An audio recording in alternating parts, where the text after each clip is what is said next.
Hey everyone, this is Nick with Twisted Wrister Hockey, coming at you with oddball hockey topics, homebred statistical analyses, jersey unboxings, and more.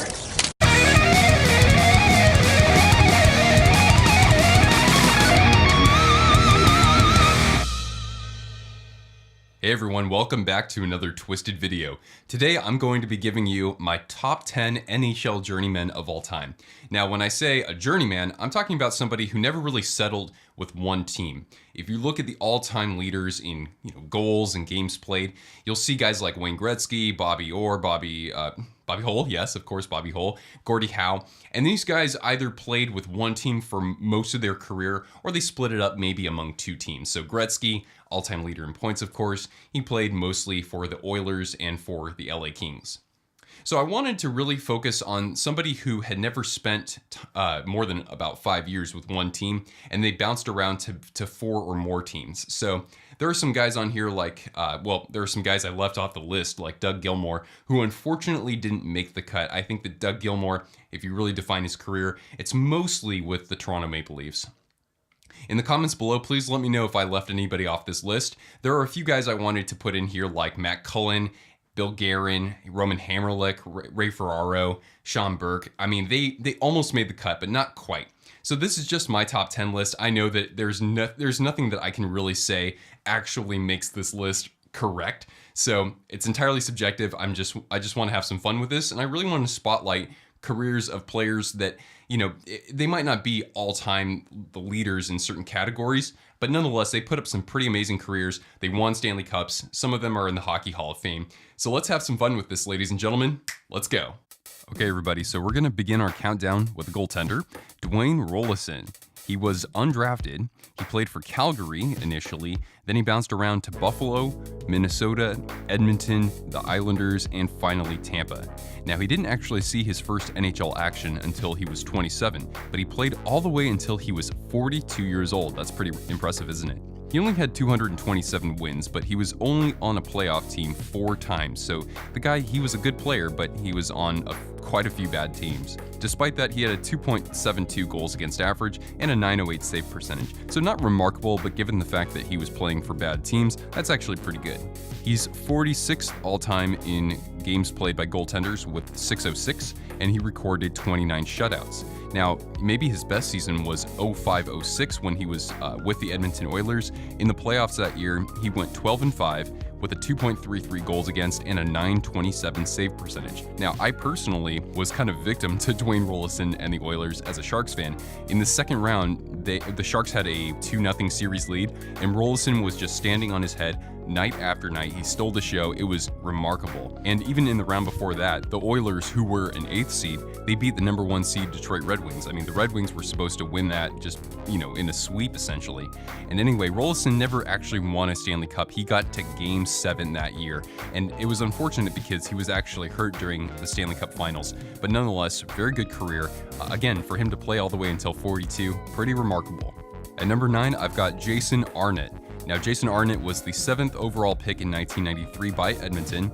His career spanned 20 years all the way until 2013. He was the Calder runner-up in 1994, and after he was playing with the Oilers, he bounced around to the Devils, to Dallas, to the Predators, back to the Devils, Washington, and finally with St. Louis. Now, as part of the New Jersey Devils, he won the 2000 Stanley Cup, and he captained the Nashville Predators for 3 seasons, and he was a 2-time All-Star. He's 93rd all-time with 1,244 games played, 417 goals, 521 assists for 938 points. So he didn't quite hit 1,000, but nonetheless, a very good career. I mean, Jason Arnott was one of those guys who could just get under your skin. Very tough, very hard-nosed. This guy was just a real grinder, 110% with every shift, pretty much.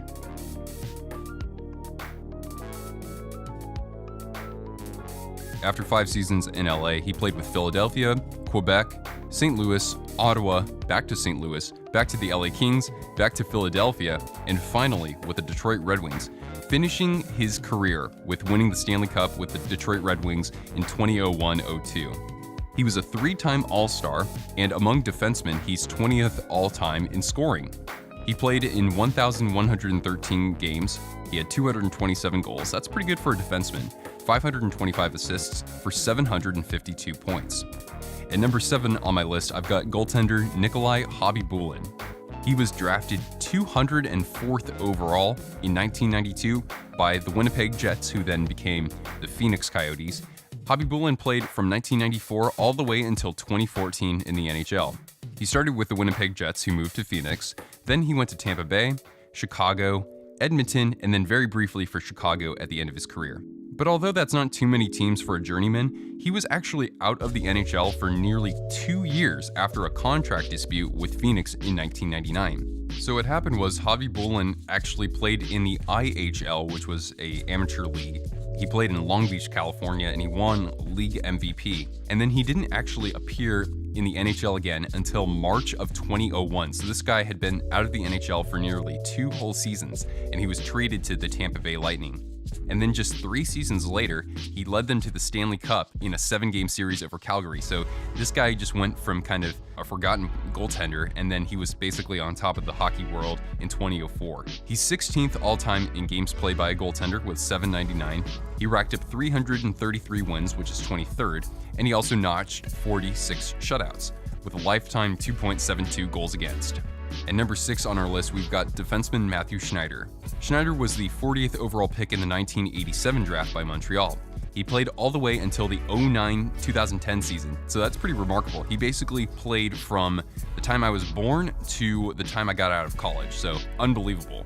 So initially he was playing into his 6th season with Montreal in the lockout shortened season, and then he bounced around a ton. He played for the Islanders, the Leafs, the Rangers, Kings, Red Wings, Ducks, Thrashers, back to Montreal, over to Vancouver, and then finally with Phoenix in the end. So that's a lot of teams for your career. Now, among defensemen, he is 21st all-time in scoring. In 1,289 games played, he had 223 goals, 520 assists for 743 points. He won the 1993 Stanley Cup with the Montreal Canadiens, last time they've won a Stanley Cup, and he was a 2-time All-Star. At number 5, we've got Ray Whitney. Now, Ray Whitney was the 21st pick in the 1991 draft by the expansion team San Jose Sharks. Whitney debuted as a 19-year-old with San Jose, and he played all the way up until the 2013-2014 season, so that's an over 20-year career. He was briefly with the Edmonton Oilers, then moved around to Florida, Columbus, Detroit, Carolina, Phoenix, and then finally with Dallas. He's 56th all-time in games played with 1,330. He notched 385 goals, 679 assists for 1,064 points. That's 68th all-time. Oddly enough, he was a -79 for his career, but nonetheless, Ray Whitney was an asset pretty much everywhere he went. In 2006, he won the Stanley Cup with the Carolina Hurricanes, a team that boasted the likes of Rod Brind'Amour, Mark Recchi, Eric Stahl, Justin Williams, Matt Cullen, to name a few. I mean, just a remarkable team, a remarkable run for them. Whitney was also a 2-time All-Star. At number 4, I've selected Pierre Turgeon. He was the number 1 pick in 1987 by the Buffalo Sabres. He played from 1987-88 all the way through 2006-07. He's one of the greatest players to have never won a Stanley Cup. He's the highest scorer to never be named to the Hockey Hall of Fame. He's a 5-time All-Star who also won the Lady Byng Trophy. In his career, he played for Buffalo, the Islanders, the Canadiens, the Blues, the Stars, and then finally with the Avalanche. He's 65th in games played with 1,294. He notched over 515 goals, which means he's 39th all-time in goals, 812 assists, which makes him 31st, and he's 32nd all-time in points with 1,327. He also had a plus-minus of 139, and he had 190 power play goals. The number 1 goaltender on my list is Curtis Cujo Jospeh. Cujo was undrafted, and he played from 1989 to 2009, retiring at the age of 41. He's 6th all-time among goaltenders in games played with 943. He's 5th in wins with 434. In his career, he recorded a 2.79 goals against average, and he had 51 shutouts. Technically, he played 6 seasons with St. Louis, but he bounced around between Edmonton, Toronto, Detroit, Phoenix, Calgary, and then back to Toronto. Now, really, with goaltenders, they don't bounce around quite as many teams as skaters and defensemen, according to, looking at the all-time leaders. So that's why I definitely made a little bit of an exception for Cujo. Like Pierre Turgeon, he never actually won the Stanley Cup. He was, however, a gold medalist in 2002 at the Winter Olympics for Canada. Number 2 on my list, and the top defenseman, is Larry Murphy. Murphy was the 4th overall pick in 1980 by the Los Angeles Kings. He started in LA, but then bounced around to Washington, the Minnesota North Stars, Pittsburgh, Toronto, and finally with Detroit. He played all the way from 1980 to 2001. He was a 3-time All-Star, and he put up some amazing numbers. 1,615 games played, which is 9th overall. 288 goals, which is a ton for defensemen. 929 assists, which is 17th all-time, for 1,217 points. That is the 42nd highest scorer of all time. He also had a plus-minus of plus 197. Murphy won the most Stanley Cups out of anybody on this list. He actually won 4 Stanley Cups in the 1990s with 2 different teams, both occurring in back-to-back seasons. So he won 2 cups with Pittsburgh in 91 and 92 with the great Mario Lemieux and Jaromir Jagr and Ron Francis. And then in the late 90s, he won 2 cups with Detroit with Steve Yzerman and Nicholas Lidstrom. And number 1 on my list is unquestionably, I think he's the best example of a journeyman of all time, and that's Mark Recchi. He played from 1988 all the way till 2011, so he retired at the age of 43. I'm going to go through a ton of his numbers here. So he has 1,652 games played, he has 577 goals, 956 assists for 1,533 points, including 200 power play goals. He's 21st all-time in goals, 19th in power play goals, 21st in game-winning goals, 5th in career games played. Recchi was also a 7-time All-Star. Recchi was the 67th overall pick in 1988 by Pittsburgh, so he was definitely a diamond in the rough. Now, the first 16 years of his career were spent with Pittsburgh, Philadelphia in 2 stints, and Montreal. After that, he bounced around with Pittsburgh, Carolina, Atlanta, Tampa, and Boston. His last season was 2010-2011 with the Boston Bruins. He became the oldest player to score a goal in the Stanley Cup Finals, and I'm not sure if that will ever be done unless Matt Cullen has something to say about that. He won 3 Stanley Cups over 3 different decades, so only a handful of players have ever done that. So he won the Cup with Pittsburgh in 91, with Carolina in 06, what a hell of a team that was, and in 2011 with Boston.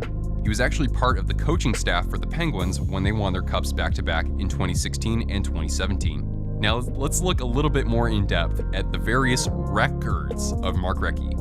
He set the Flyers' single-season record for points with 123, including 53 goals. Second longest span between Stanley Cup wins, 1991 to 2006, which is 15 years.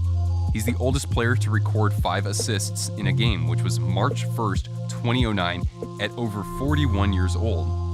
He's the 13th player in NHL history to score 1,500 points in a career. He's the 3rd oldest player to win the Stanley Cup after Chris Chelios and Lester Patrick.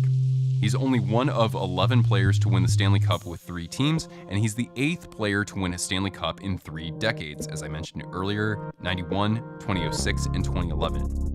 Alright everybody, so that's going to do it for my list, but let me know in the comments below who you think are some of the best NHL journeymen of all time. Who knows, maybe I hadn't actually stumbled upon their name when I was looking at the all-time leaders. We were just having some fun with this, and I hope that you enjoyed just looking more into the careers of players who are kind of unsung heroes in the sport of hockey. Obviously, you have the iconic legends out there, the Gretzkys, the Lemieux, the Bobby Orrs, but yeah, I mean, there are guys who have actually contributed a lot to one team for just a small period of time, so I really wanted to spotlight that here. Anyway, if you enjoyed the video, please give it a like, and if you haven't already, consider subscribing to my channel. I'm putting out weekly videos on oddball hockey topics, homebrewed statistical analyses, jersey unboxings, and more. This has been Nick with Twisted Wrister Hockey. Thanks for tuning in, everyone, and I hope to see you again soon.